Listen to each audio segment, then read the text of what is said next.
TPCSI fans, you want to revolutionize your sports investing habits? Allow me to tell you about WagerWire. WagerWire is an app that helps you become a superior bettor by allowing you to sync all your sports books and track all your bets in one place. See your current action, your betting history, and stats. You could also sign up for sports books and collect bonus offers. Follow them at WagerWire on X, as it's the best account on the platform. Head to App Store or Play Store now and search WagerWire and download the app. 2,000 years long, we will never settle. Hard days, no way, with a heavy metal. No time, no fail, won't stop here. Like a torch to a flame when it burns hot. We won't stop. Come on, baby, higher.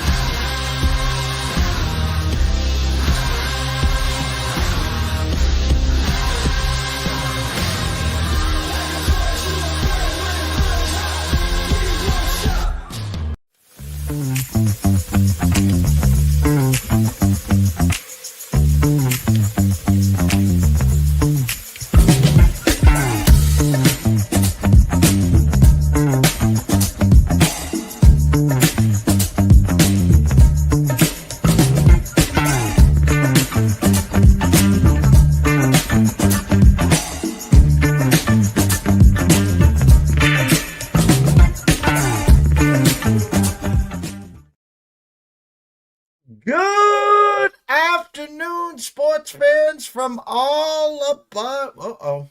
Go ahead, Elijah. I trust you. Go ahead. You can. No? No, we can't switch that. I was trying to help Elijah out here. Elijah, maybe you can finish it in the back end?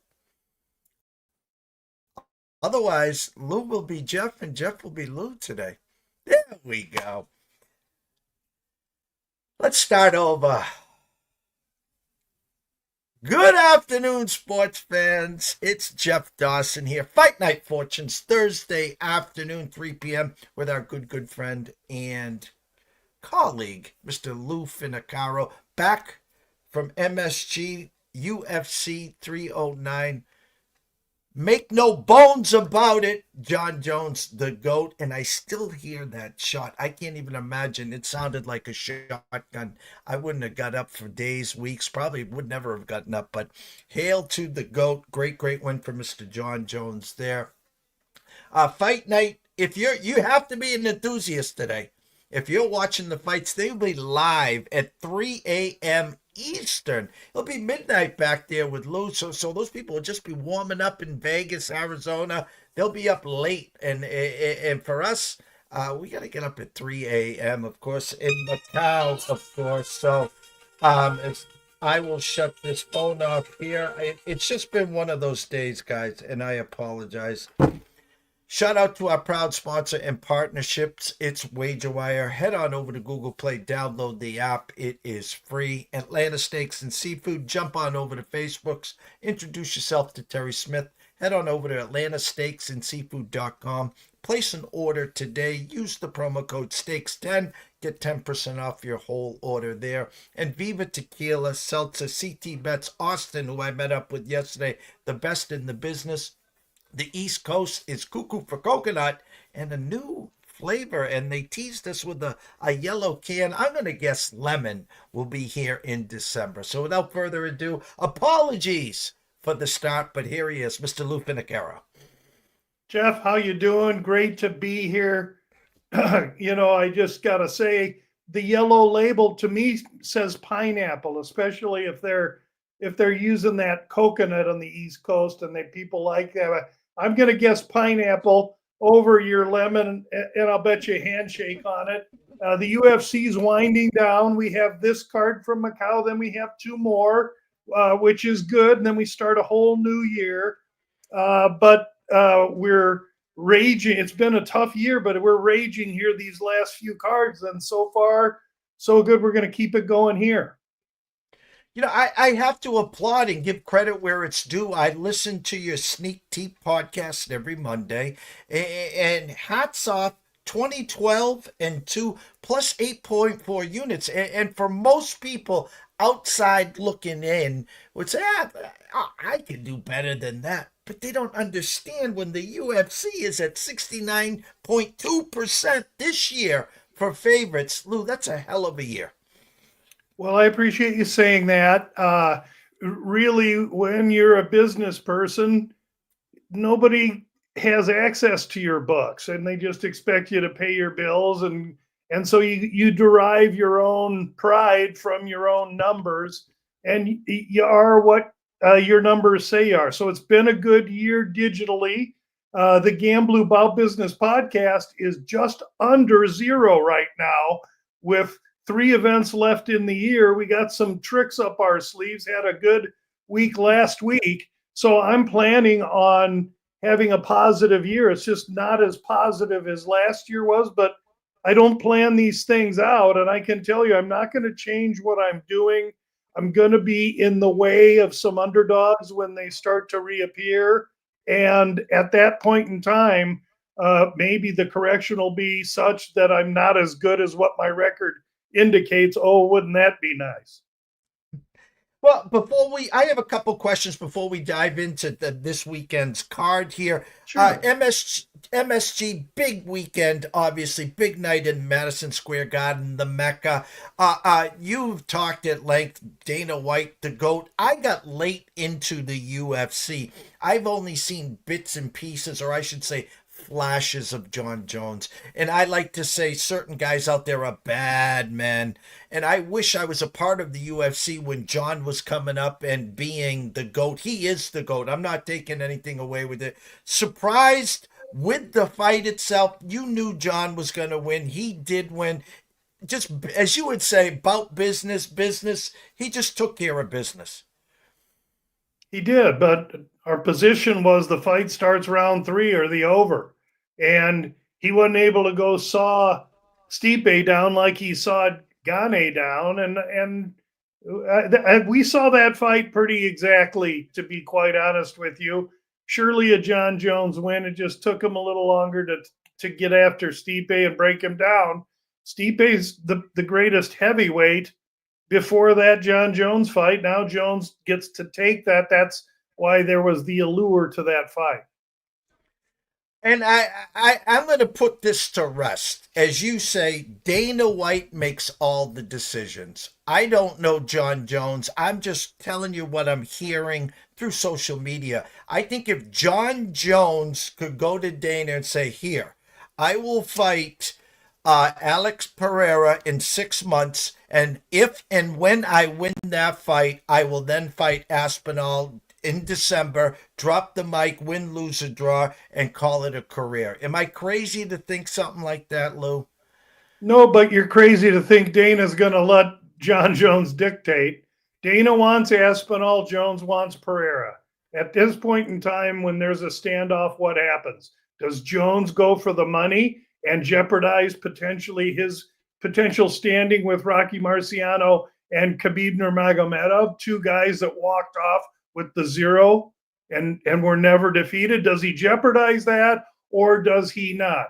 He sees one more huge super payday in Pereira. He's willing to risk something to fight Pereira because Pereira is the hottest thing going right now. There's a great groundswell of people that want Aspinall, but for Jones to face Aspinall would be political suicide. If we could magically figure out a way that Jones and Aspinall could both fight each other in their prime, then Jon Jones would be a lawn boy and Tom Aspinall would be spring grass, and Jones would completely decimate him. So that's not what we have. We have reality, and the reality is Jones should not fight Tom Aspinall. I almost want to compare it to a 58-year-old Tyson and Jake Paul, but we won't even. You can't, because these guys fight for real, and those guys don't fight for real. That's all. You might as well watch Days of Our Lives. NFL, we're up to week 12. It is. We got a divisional game tonight. I've seen that line move because of the weather. AFC, I'd say coach of the year right now, Mike Tomlin, 8-2 with the Steelers. I did not have that on my bingo card. They're favored by 3.5, Lou.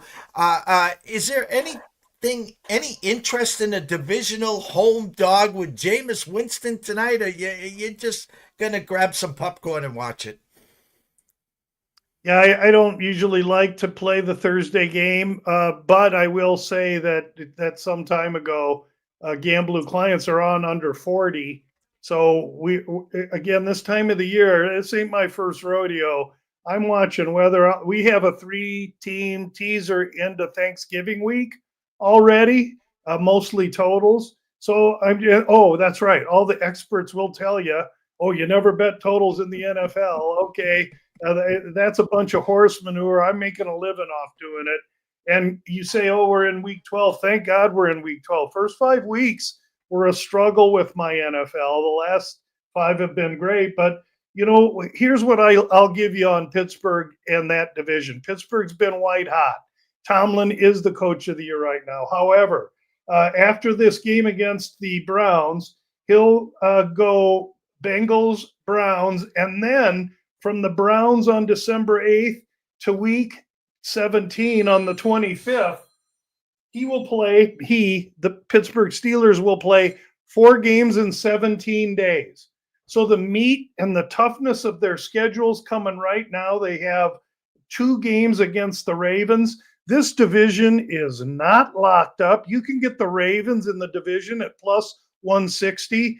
I think the Steelers are about ready to feel the effects of their schedule, and having to play 4 games in 17 days at the end of the season is going to be tough. And if you look at the Baltimore schedule, it's not as tough as Pittsburgh's. Baltimore's been there before. They know how to get to a position where they can try and host an NFC or AFC championship game. They may not get there with Buffalo and Kansas City ahead of them, but they know how to get there. And I think that division, you're going to give me Baltimore at plus 160. It's a release we made today. And I just want to, it's a perfect segue before we dig into the card here. And I really, the Ravens, I don't want to say they're my kryptonite. I think pound for pound, the best team in the AFC. The problem is they don't have that stellar defense that they have had in the past. And they face the Chargers, who are we talk about the Harbaugh Bowl this Monday night. Herbert getting healthier. Their defense is one of the best, if not the best, in the AFC. A hell of a matchup where I saw the Ravens opened at 3-point favorites, down to 2. Chargers gaining a little steam on the money there. But a game that I thought they should have lost last week to the Bengals. McPherson, misses not 1 but 2 crucial field goals there. Are you buying the Chargers? Or are you just going to sit back and nice run, good job, Mr. Harbaugh, but not this year?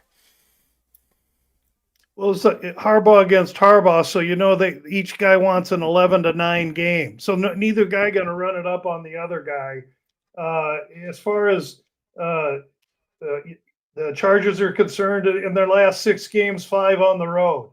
And after the Ravens, they go at Falcons, at Chiefs, at Bucks, and they finish Broncos, Patriots, Raiders. Nothing really overly difficult, just a lot of away games and a lot of division games. I think for this game, however, the difference for me is going to be that I don't think that I don't believe the Charger defense is as good as what we're seeing. Who they've played? Oh, the Saints, the Browns, the Titans, and the Bengals. They played decent offense. What'd the Bengals do? Vomited all over them. Yeah, I know Baltimore going to put some points up on the Chargers. The Chargers are not going to be able to stay there, I don't think. I like Baltimore in the game, and I like them on a money line bet. Probably, I don't want to give 1 or 2. I am exactly where you are there. Great minds think alike. Let's dive into this card here. And I'm starting with a mouthful here, and I'm going to do my best. Hernandez versus Tumen Dembele. How's that sound?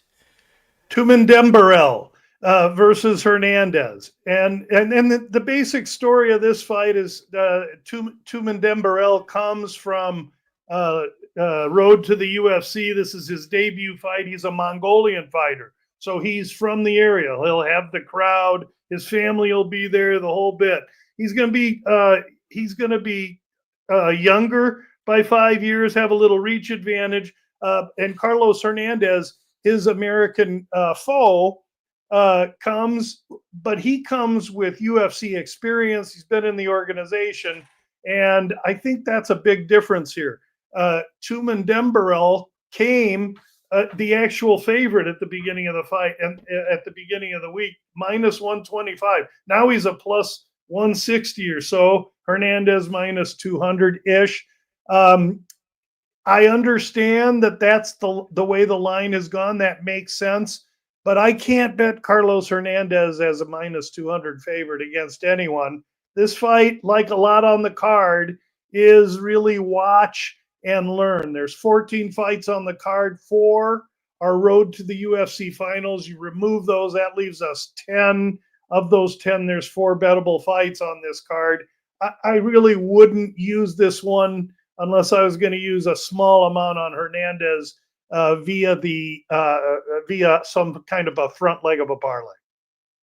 Yeah, currently right now on DraftKings, Hernandez minus 192, Tumen Dembarel plus 160. The over-under right now, Lou, over 2.5 at a minus 166, and the under 2.5 plus 130.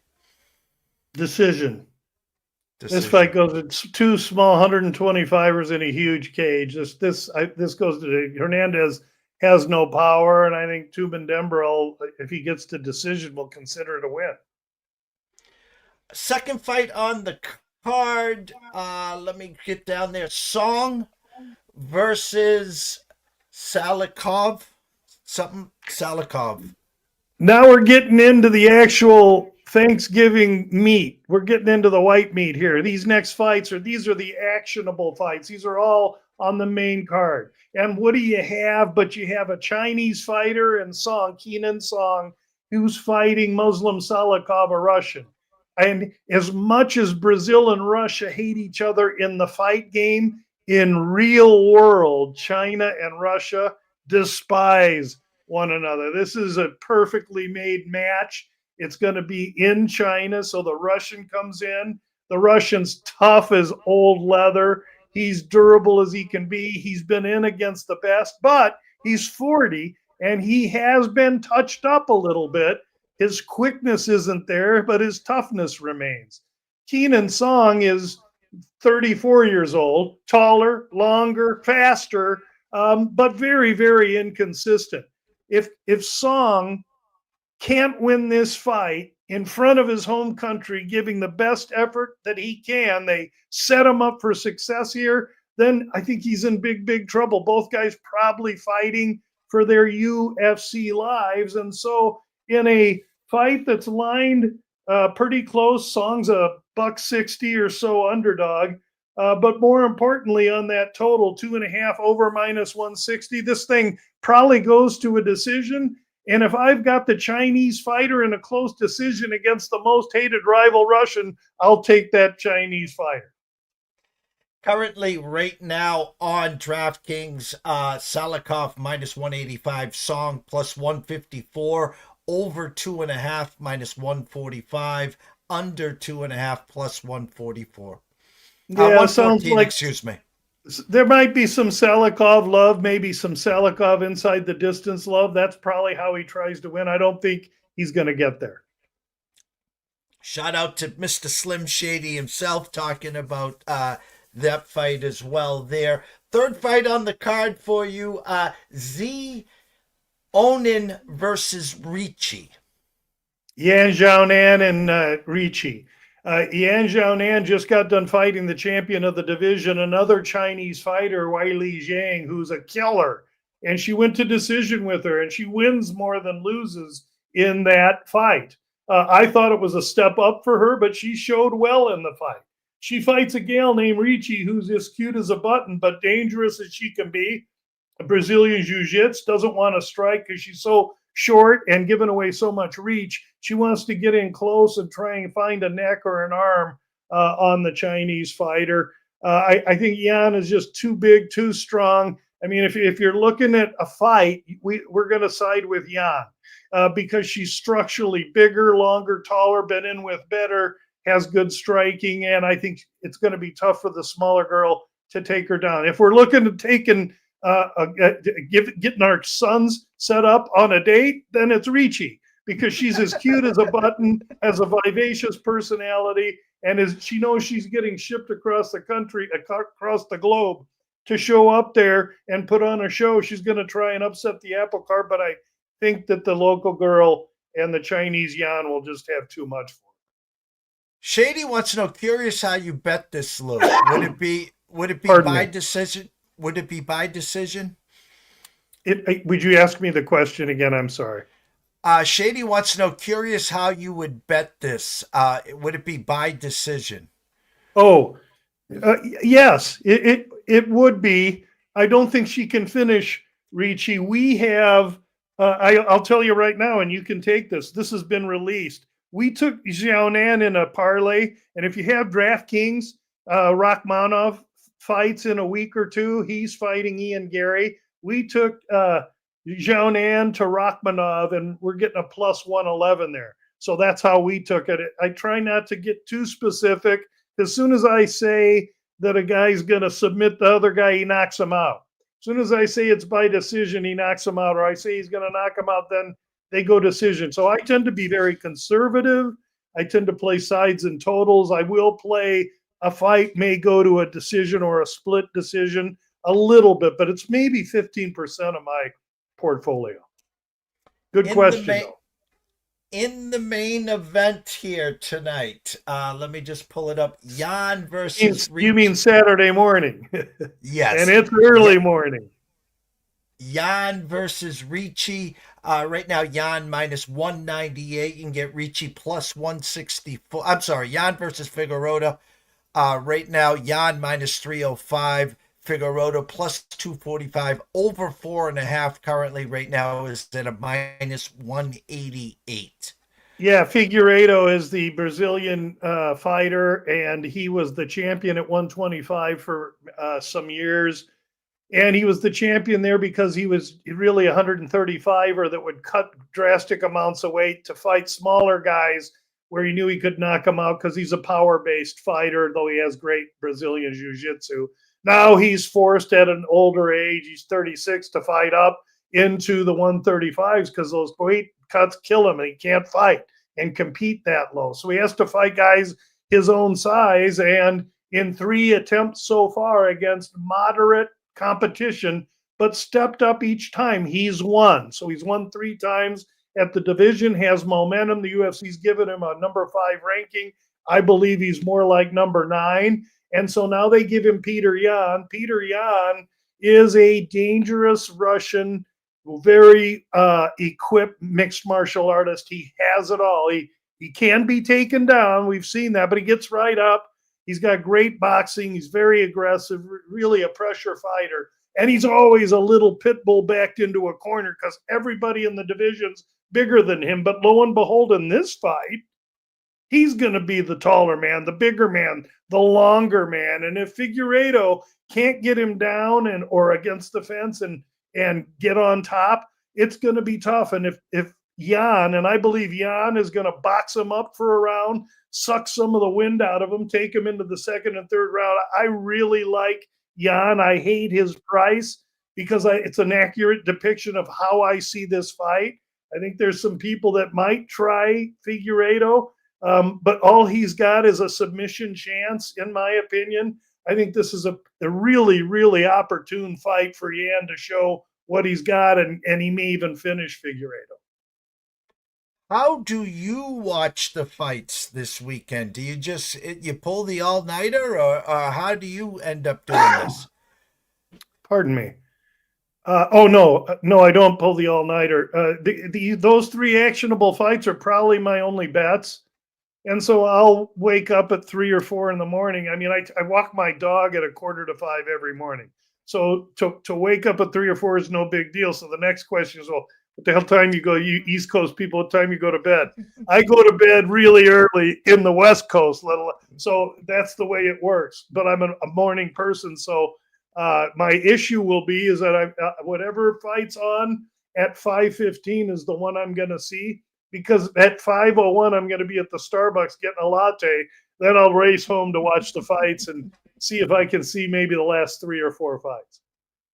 Well, Dana White is giving the UFC the Thanksgiving off. Next week you will be off. You'll be enjoying Thanksgiving on Thursday. UFC 310, December 7th in Las Vegas. Headliner Flyweight Championship, Alexander Pantoja versus Kai Asakura. Asakura Pantoja for the flyweight title.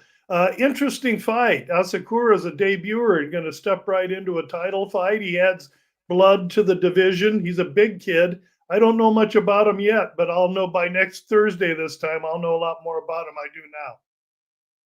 Scroller's been going the whole time. Of course, Lou, everyone knows they can go over to X and follow you, of course, at Gamb Lou.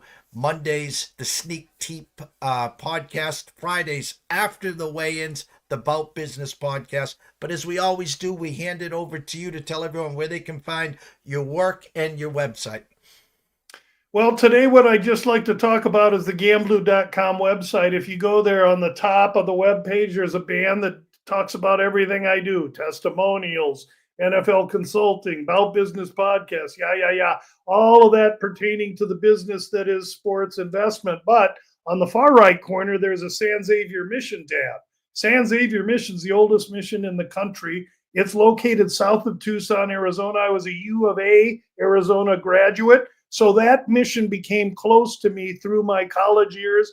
I've always looked for a way to contribute and give back to Arizona or to the state for everything they've done for me and given me a great place to live where there is no winter, for crying out loud. Long story short, the San Xavier Mission is there, and up to 15%, I'm trying to get to 15% of our gross income has been diverted in contribution to San Xavier, and that will happen every month of every year.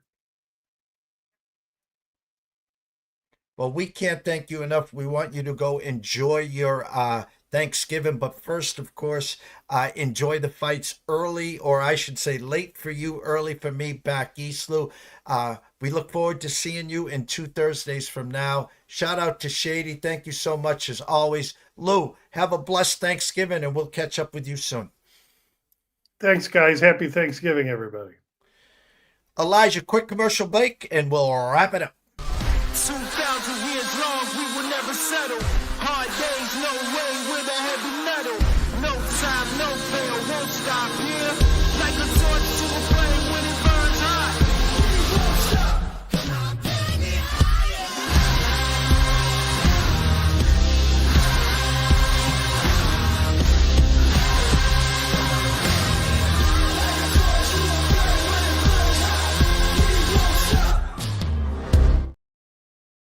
Shout out to Mr. Shady himself. So glad you could join us here live with Gamb Lou. Go follow Lou Finicaro at Twitter or at Gamb Lou. Of course, you can go check out his website at gamblou.com. The best in the business, or one of the best, I should say, when it comes down to breaking down the UFC. At 5 o'clock, Ron Marbalewski will be back here. We're going to talk some college football and some NFL. Shout out, of course, to Mr. Elijah Cox. Couldn't have done it without you. To everyone else out there back east, stay dry. I was outside for like 20 minutes. I was soaked there, but the show must go on. We will see you guys back at 5 p.m. Eastern.